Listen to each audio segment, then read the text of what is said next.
Des musulmans, la France avait regagné son indépendance par rapport à l'Allemagne en 1945 et les Algériens pensaient avoir de même. Être rapatrié, c'est un État.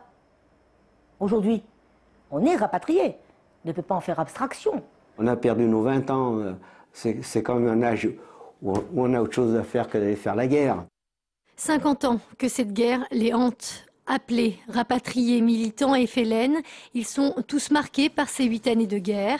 C'est le cas de Louis notamment, mobilisé durant 14 mois en Kabylie. Il avait 20 ans en 1956 et ne savait vraiment pas à quoi s'attendre. On se demandait bien ce qu'on foutait là-bas. Parce que vous savez, on n'était pas tellement acceptés, hein, ni d'un côté ni de l'autre, il faut le savoir. Et l'un de ces côtés, c'était celui des Algériens engagés dans le combat pour l'indépendance. Fils et petit-fils de militants du FLN, Tahar avait 7 ans lorsqu'éclata la guerre. Il lui arrivait parfois de servir de messager pour les combattants.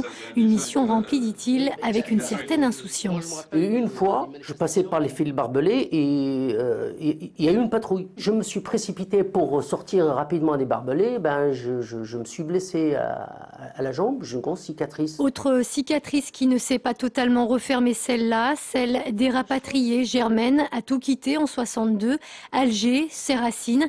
Arrivée dans la région, elle a dû se résoudre à tourner la page, bien malgré elle. On ne savait pas quel avenir nous était réservé.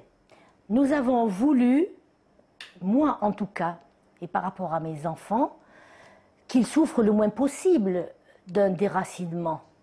Un demi-siècle tout juste après la signature des accords d'Évian, le 19 mars 62, il paraît donc évident que cette histoire commune est encore loin aujourd'hui d'appartenir tout à fait au passé.